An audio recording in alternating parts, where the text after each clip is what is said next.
Assalamualaikum warahmatullahi wabarakatuh.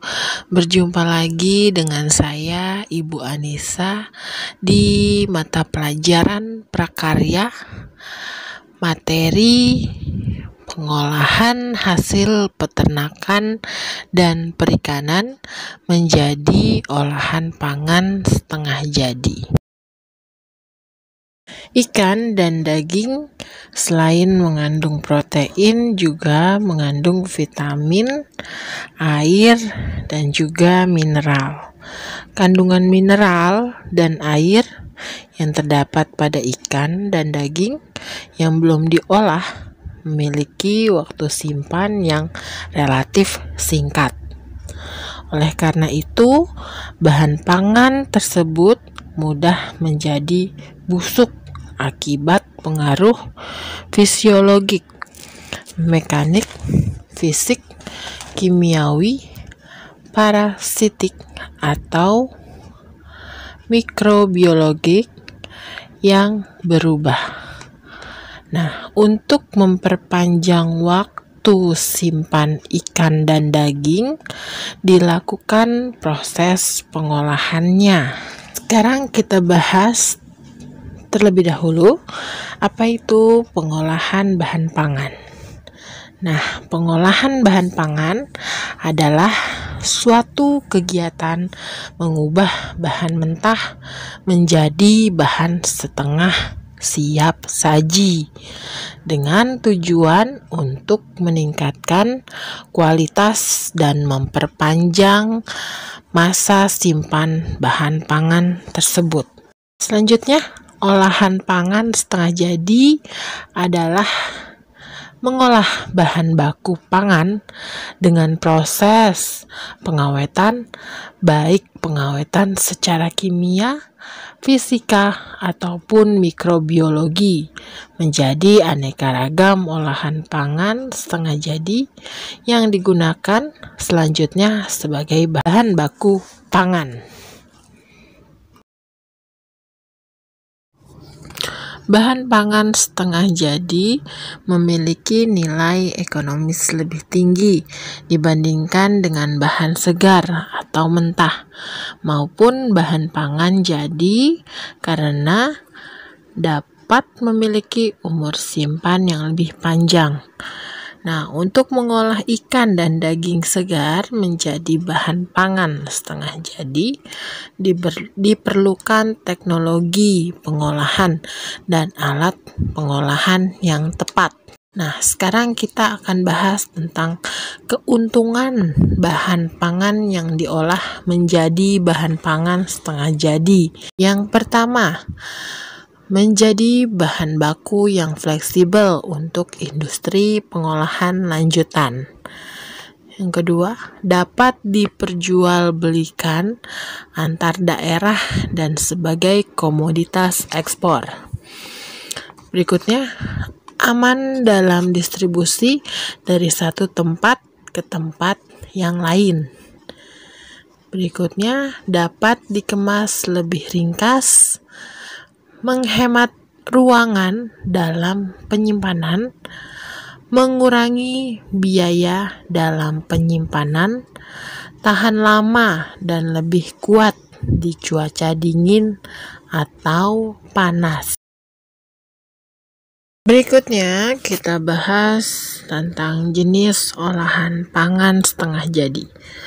Proses pengolahan setengah jadi pada ikan dan daging sebagai olahan pangan banyak dimanfaatkan masyarakat dalam memvariasikan produk olahan. Nah, kegiatan pengolahan ikan dan daging menjadi olahan setengah jadi sudah dilakukan sejak zaman dahulu dengan cara yang sederhana.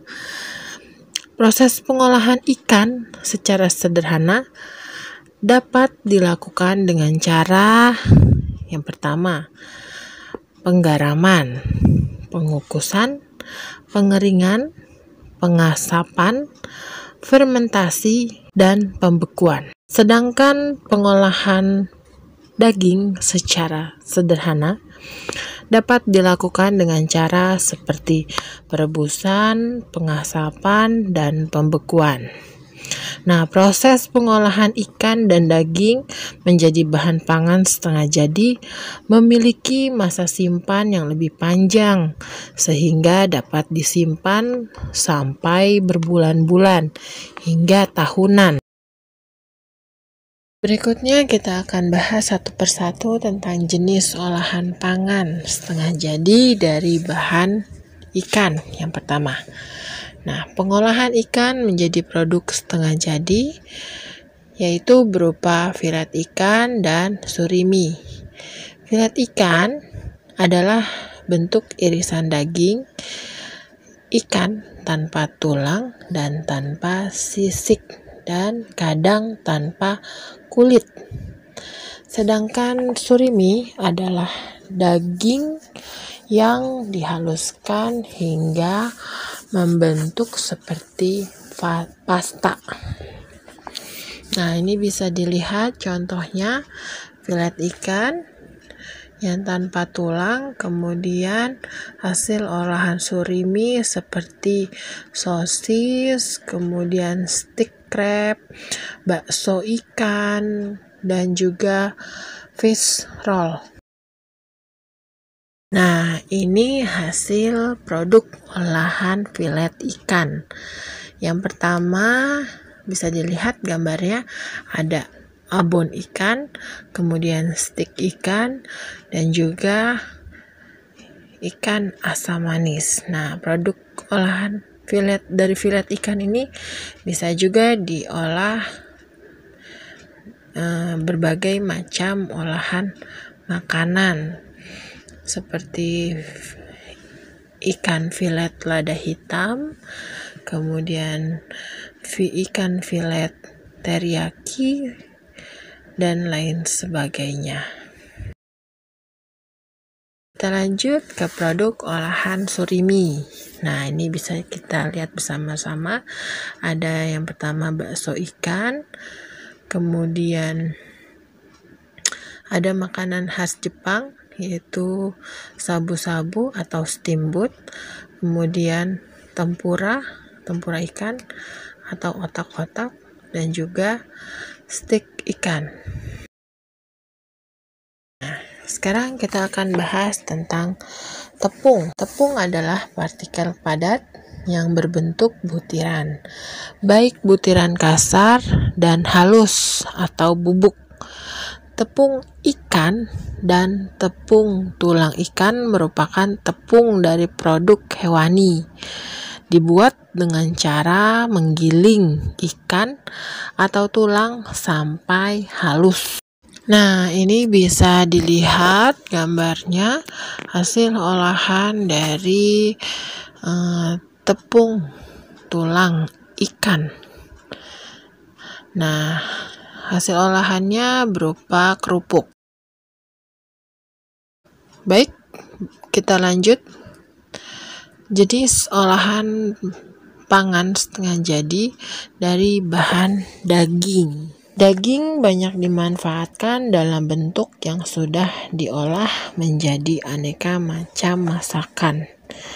Jarang ditemukan orang yang memanfaatkan dengan mengonsumsinya secara langsung atau dikonsumsi hanya dengan direbus, dikukus, dipanggang atau dibakar, atau digoreng tanpa bumbu. Pengolahan daging menjadi bahan pangan setengah jadi akan mempertinggi potensi dan kualitas bahan pangan tersebut, serta akan memperpanjang masa simpan hingga berbulan-bulan bahkan tahunan. Yang pertama kita bahas sekarang adalah daging ayam.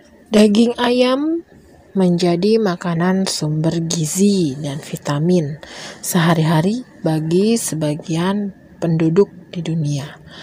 Berbagai pengolahan daging ayam menjadi hasil olahan pangan setengah jadi, antara lain bakso ayam, nugget ayam, dan filet ayam. kita akan bahas satu persatu. Yang pertama ada bakso ayam. Bakso ayam berbentuk bulat, kecil, seperti kelereng, dan ada juga yang berbentuk pipih atau gepeng ya. Nah, ini bisa dilihat hasil olahan dari bakso ayam. Bisa diolah menjadi makanan seperti bakso mercon, kemudian bakso urat, kemudian bakso tusuk, bisa dicampur dengan mie ayam bakso, dan lain sebagainya. Berikutnya filet ayam. Nah, filet ayam ini berbentuk irisan daging ayam tanpa tulang dan juga tanpa kulit. Sama seperti filet ikan ya. Nah, filet ayam ini bisa diolah beraneka ragam makanan. Bisa diolah menjadi steak, kemudian bisa diolah menjadi makanan ayam asam manis, kemudian ayam kecap, dan juga aneka macam olahan seperti chicken katsu dan lain sebagainya.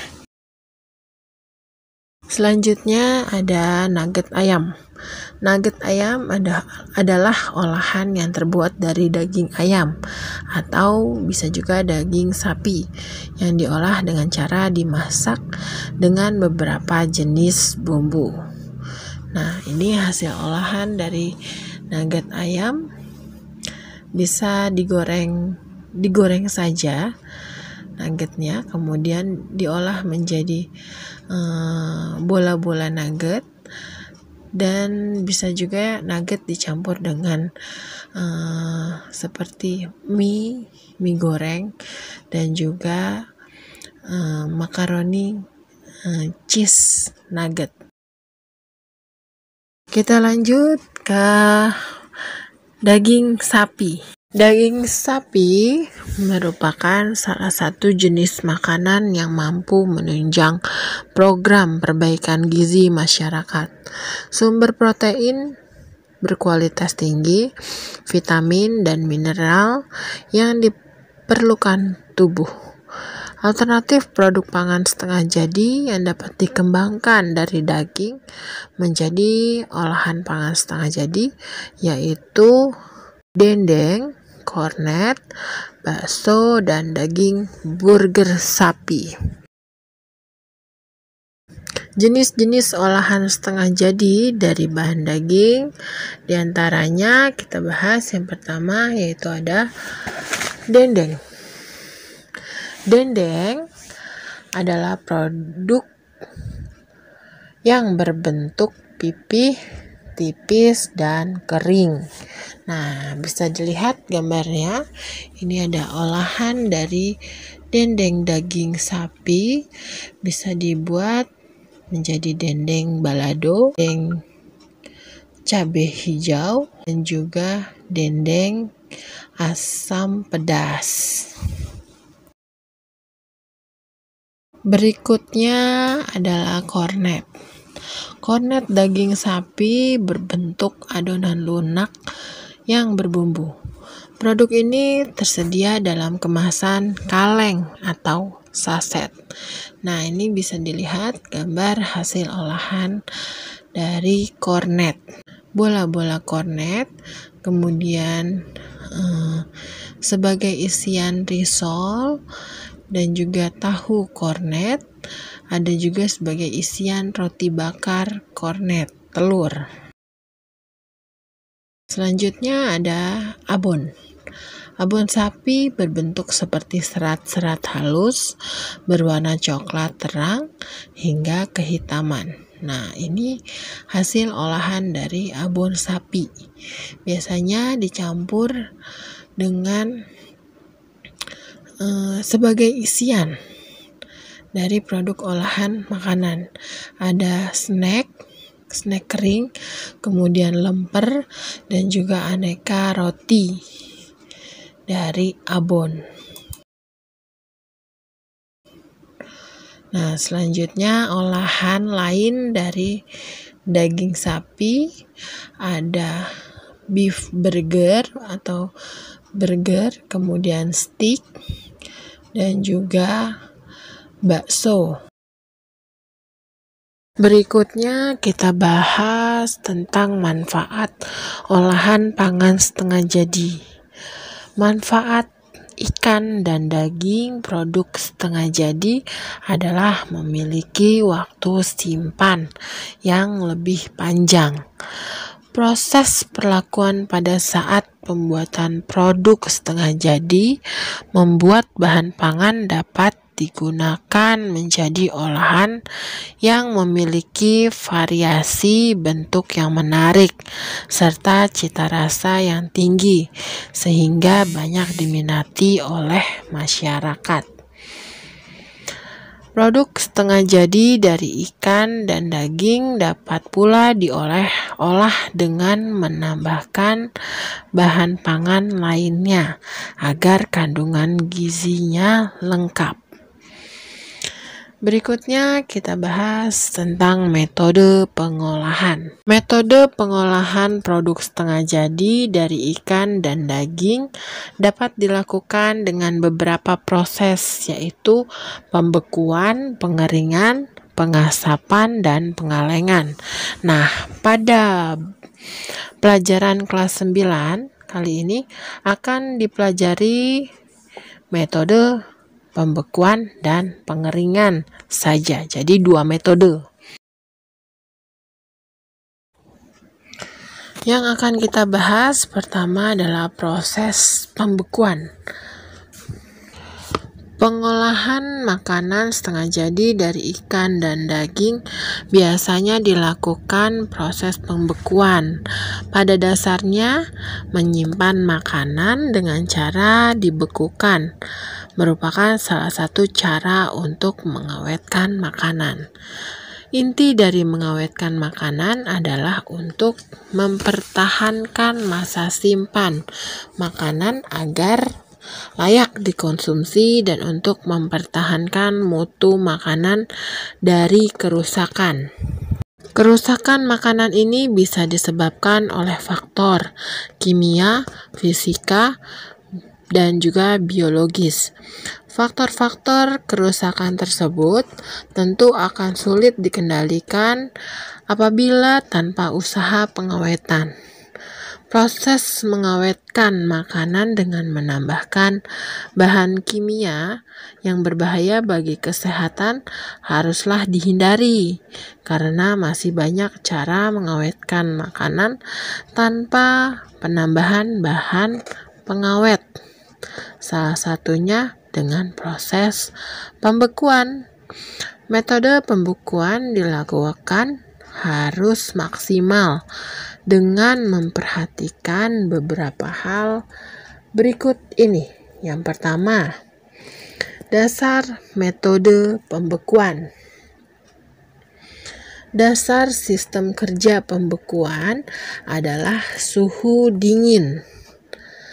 Suhu yang baik untuk pembekuan cepat sekitar min 35 derajat Celcius sampai min 40 derajat Celcius. Selama suhu titik bekunya bisa dipertahankan, pertumbuhan mikroorganisme masih dapat dikendalikan. Sistem pembekuan ini tidak akan membunuh mikroorganisme, tetapi hanya menghentikan pertumbuhan mikroorganisme sementara. Nah, jika suhunya meningkat, maka mikroorganismenya akan berkembang kembali. Jika kita menghendaki sistem pembekuan yang sempurna, sebaiknya dilakukan dengan suhu yang dingin dan cepat. Selanjutnya, proses perubahan dalam pembekuan. Nah, proses selama pembekuan sangat memungkinkan terjadinya beberapa perubahan pada bahan yang dibekukan seperti ketengikan atau bau tengik ya. Nah, hal ini disebabkan karena makanan mengalami kontak dengan udara. Sebaiknya kemaslah makanan dengan rapat dan gunakan sistem vakum atau menggunakan plastik yang kedap udara. Nah, pada proses pembekuan, sebaiknya makanan yang dibekukan tidak mengandung lemak, karena lemak dapat menjadi salah satu pemicu terjadinya ketengikan atau bau tengik. Nah, tekstur bahan yang dibekukan akan mengalami perubahan selama proses pembekuan, dikarenakan perubahan makanan dari bentuk semula, yaitu lembek atau cair, menjadi ke bentuk padat atau es. Berikutnya kita bahas tentang keunggulan. Nah, ada pun beberapa keunggulan pengawetan makanan dengan metode pembekuan antara lain sebagai berikut. Yang pertama, aman. Mengawetkan makanan dengan pembekuan hanya mengandalkan suhu beku sehingga tidak perlu ditambah bahan pengawet yang menimbulkan efek buruk bagi kesehatan. Yang kedua, pembekuan dapat menghemat biaya karena biaya pengawetan relatif lebih murah dan memerlukan waktu yang relatif singkat. Kemudian yang ketiga, proses pembekuan tidak menghilangkan nutrisi penting yang dibutuhkan tubuh. Kemudian yang keempat, bahan makanan yang dibekukan akan lebih tahan lama. Selanjutnya, praktis dan efisien karena tidak perlu membersihkan bagian yang kotor dari sayuran, daging, atau ikan. Bahkan makanan yang dibekukan langsung bisa dimasak karena sudah dalam kondisi siap pakai. Berikutnya, metode pengeringan. Pengeringan bertujuan untuk mengurangi kandungan air pada ikan dan daging sampai batas yang aman untuk disimpan. Proses pengeringan yang paling sederhana dilakukan dengan menggunakan panas matahari. Setelah bahan pangan dipotong-potong dan dibersihkan, kemudian bahan baku tersebut dikeringkan dengan cara dijemur di bawah sinar matahari hingga kering. Nah, faktor utama yang mempengaruhi pengeringan ialah kecepatan pengeringan dari suatu bahan pangan tersebut. Pengeringan secara modern dilakukan dengan mesin yang dapat diatur suhunya sesuai dengan aturan pengolahan. Berikutnya kita lanjut ke tahapan pengolahan. Nah, tahapan pengolahan di sini sama seperti tahapan pengolahan di materi sebelumnya. Mungkin saya akan bahas sedikit saja untuk mengingatkan. Tahapan pengolahan yang pertama adalah perencanaan. Kemudian isi dari perencanaan adalah identifikasi kebutuhan. Kemudian yang kedua, ide atau gagasan. Selanjutnya, yang kedua, pelaksanaan. Isinya ada persiapan, penyiapan bahan dan alat, dan juga proses pembuatan. Yang ketiga, penyajian dan pengawasan, dan yang terakhir adalah evaluasi. Selanjutnya kita akan bahas tentang penyajian dan pengemasan. Penyajian dan pengemasan produk setengah jadi dari peternakan daging, telur, dan juga susu, dan untuk perikanan yaitu ikan, udang, cumi-cumi, dan juga rumput laut. Selain menggunakan plastik yang divakum, juga dapat dikemas dengan menggunakan kaleng. Nah, pengalengan adalah metode pengawetan makanan dengan memanaskan makanan dalam suhu yang akan membunuh mikroorganisme dan kemudian menutupinya hingga rapat. Daya awet makanan kaleng sangat bervariasi, sangat bergantung pada jenis bahan pangan, jenis wadah, proses pengalengan yang dilakukan, dan kondisi tempat penyimpanan. Jika proses pengolahannya sempurna, daya awet produk yang dikalengkan akan lama. Kerusakan makanan kaleng pada umumnya terjadi karena perubahan tekstur dan cita rasa dibandingkan dengan kerusakan karena mikroorganisme. Kelemahannya adalah lebih tinggi peluangnya untuk terjadi karat.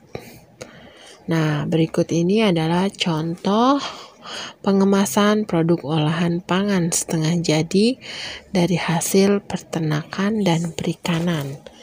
Nah, ini bisa dilihat gambarnya produk olahan ikan yang sudah dikalengkan dan daging yang menggunakan plastik kedap udara atau dengan cara divakum.